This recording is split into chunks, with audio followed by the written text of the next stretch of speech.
নমস্কার বন্ধুরা, শুরু করছি আজকের অঙ্ক ক্লাস। দেখুন, অনেকদিন পরে আবার সেই পিতা পুত্রের অঙ্ক এবং মাতা কন্যার নিয়ে দুটো নিয়ে বয়সের অঙ্ক নিয়ে আসলাম। তো এই চ্যাপ্টারে ধরতে গেলে এটা লাস্ট পার্ট, ঠিক আছে। দেখুন বন্ধুরা, কথা না বাড়িয়ে শুরু করছি আজকের 1 নম্বর প্রশ্ন। এটা WBCS এর মেন 2021 সালের কোশ্চেন।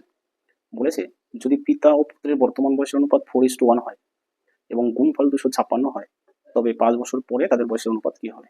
খুবই সহজ অঙ্ক বন্ধুরা, কোনো কঠিন অঙ্ক নয়, এটা কয়েক সেকেন্ডে আপনি উত্তর করতে পারবেন। দেখুন আমি কিভাবে করছি। কি বলেছে? পিতা ও পুত্রের বয়সের অনুপাত 4:1, তাই না? এটা বলেছে। আর গুণফল 256 দেওয়া আছে, 5 বছর পরে তাদের বয়সের অনুপাত কত? তো আমি ধরে নিচ্ছি পিতার বয়স 4x বছর, পুত্রের বয়স হচ্ছে 1x বছর। হলো।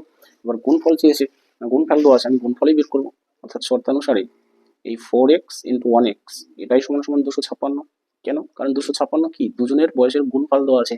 আর আমি বের করলাম এই অনুপাত থেকে 4x ইন্টু 1x, এটাও গুণফল এটাও গুণফল, তাহলে দুটো সমান হবে। এবার এখান থেকে আমি কি করছি, সমাধান করছি। সমাধান করে কি এক্স এর মান বের করলেই হয়ে গেল। আচ্ছা, এই চারটাকে ওপাশে নিয়ে গেলে কি হবে, ভাগ হবে। তাহলে 4 6 24, এখানে আছে 25 16, 4 4 16, তাহলে কাটাকাটি করে 64 পেলাম। এখানে এক্স ইন্টু এক্স আছে, তার মানে কি এক্স স্কোয়ার আছে, তাহলে দুপাশে কি বর্গমূল করতে হবে। তাহলে বর্গমূল এখানে 64 মানে কি বন্ধুরা, 8 ইন্টু 8, তাই না? এক্স ইন্টু এক্স, 8 ইন্টু 8, অর্থাৎ এক্স এর মান কত, 8। তাহলে এক্স এর মান যদি পেয়ে গেলাম, তাই না, তাহলে আপনি যে কোনো প্রশ্নে অ্যান্সার করতে পারবেন। এবার বলেছে কি, 5 বছর পর তাদের বয়সের অনুপাত হবে। বললাম যে 5 বছর পর পিতা ইস্টু পুত্র সমান সমান। দেখুন বর্তমানে আমি কি বের করলাম, এক্স এর মান বের করলাম 8, তাহলে চারটা কত, 32।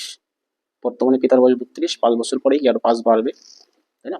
আর বলছি দেখুন, এক্স এর মান আমি 8 পেলাম, তাহলে এখানে মান বসলে কি পাবো, বর্তমানে বয়স পেয়ে যাবো। তাহলে চারটা কত, 32, তাই না? এক্স এর মান যেহেতু, তাহলে চারটা 32 হচ্ছে পিতার বয়স 32। এবার 5 বছর পরে কি হবে, আরো 5 বাড়বে, ইস্টু পুত্র। পুত্রের বয়স 1x বছর, তাহলে এক্স এর মান 8, 8 ওকে 8, তাহলে পুত্রের বয়স ছিল 8 বছর, তাই না? 5 বছর পরে কি হবে, আরো 5 বাড়বে, এই যে 5 যোগ করে দিলাম, ঠিক আছে। এটাই হবে বন্ধুরা অনুপাত। তাহলে 32 আর 5 কত হচ্ছে, 37 ইস্টু 8, 8 আর 5 কত, 13 হলো। তাহলে দেখুন বন্ধুরা, আবার বলছি 5 বছর পর পিতা আর পুত্রের বয়সের অনুপাত কত, এটা প্রশ্ন করেছে।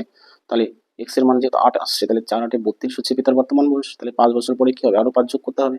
একই রকম পুত্রের বয়স কত, 8 এর সাথে এক্স, এক্স এর মান 8, তাহলে 8 ওকে 8, 8 হচ্ছে বর্তমান বয়স। 5 বছর পরে পুত্রের কি হবে, আরো 5 বাড়বে, তাহলে 8 5 কত, 13, 32 5 কত, 37, তাহলে এই 37 ইস্টু 13। এটা বন্ধুরা কত নম্বর অপশন আছে, সেটাই হবে উত্তর। এটা বন্ধুরা এই নম্বর অপশনে আছে, তাহলে এই নম্বর অপশনটাই হচ্ছে উত্তর, ঠিক আছে। এরপরে চলে আসি বন্ধুরা 2 নম্বর প্রশ্নে, অর্থাৎ মাতা ও কন্যার বয়সের অঙ্কে চলে আসছি। দেখুন কিভাবে সেটা করছি। এই হলো বন্ধুরা 2 নম্বর প্রশ্ন। বলেছে মাতা ও তার কন্যার বর্তমান বয়সের অনুপাত 7:1, 5 বছর পরে তাদের বয়সের অনুপাত হবে 4:1। তাহলে তাদের বর্তমান বয়সের পার্থক্য কত? তাহলে কিভাবে অঙ্কটা করবো দেখুন বন্ধুরা, এটা আমি এক্স ধরে করছি না, ঠিক আছে, ট্রিক্স দিয়ে করছি। দেখুন আমরা কি দেখবো বন্ধুরা, এই দুটো, এটা ছিল আগের বয়স, এটা হচ্ছে পরের বয়স, কিন্তু পরের বয়সটা ছোট আছে, তাই না, 7 থেকে 4 ছোট, তার জন্য আমরা কি করবো, এই ছোট অনুপাতটাকে একটু বড় করবো, একই সংখ্যা দিয়ে গুণ করে। কত দিয়ে গুণ করবো, প্রথমে আমরা 2 থেকে স্টার্ট করতে পারি। তাহলে ধরুন 2 দিয়েই গুণ করলাম, 4 2 কত, 8, তাহলে এটাকেও 2 দিয়ে গুণ করতে হবে, 2 অক্ষে 2। এখন আমরা কি দেখবো, যে এই দুটোর ডিফারেন্স কত আর এই দুটো সংখ্যার ডিফারেন্স কত। তাহলে 7 সাথে 1 যোগ করলে 8 হচ্ছে, তাই না, হলো। আবার 1 এর সাথে 1 যোগ করলে কত হচ্ছে, এই দুটা 2 হচ্ছে। তাহলে দেখুন এই দুটো আর এই দুটোর ডিফারেন্স কিন্তু বন্ধুরা একই সংখ্যা আসছে, অর্থাৎ 1 আসছে, তাই না। তাহলে আমি লিখতে পারি যে এই 1 সমান সমান 5। 5 কোথায় পেলাম, এখানে বলছে 5 বছর পরে এটা বয়স, তাই না। তাহলে আমরা দেখলাম 1 বছর বাড়ছে, কিন্তু এখানে বলেছে 5 বছর পরে, তাহলে যত বছর পরে ততই বাড়বে, তাই না, অর্থাৎ এই একই হচ্ছে 5। এবার প্রশ্ন করেছি কি, ডিফারেন্স কত। তাহলে ডিফারেন্স বন্ধুরা এই দুটো ডিফারেন্স যা হবে, 8 থেকে 2 বিয়োগ করলে কত, 6। তাহলে 1 এর মান যদি 5 হয়, তাহলে 6 এর মান কত, 30 হবে, তাই না। এই দুটো গুণ হয়, 5 6 30 বছর। এটাই হচ্ছে বন্ধুরা উত্তর। আমি ডাইরেক্ট বের করলাম কি, যে অনুপাতের ডিফারেন্স কত, 8 থেকে 2 বিয়োগ করলে 6, তাই না। এটা হচ্ছে বর্তমান 5 বছর পর, তাই না। তাহলে 5 বছর পরে 8 থেকে 2 বিয়োগ করলে কত হচ্ছে, 6।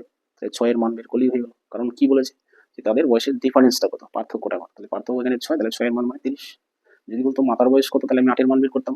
যদি বলতো কন্যার বয়স কত, তাহলে আমি 2 এর মান বের করতাম। তাহলে উত্তর হয়ে যেত, তাই না।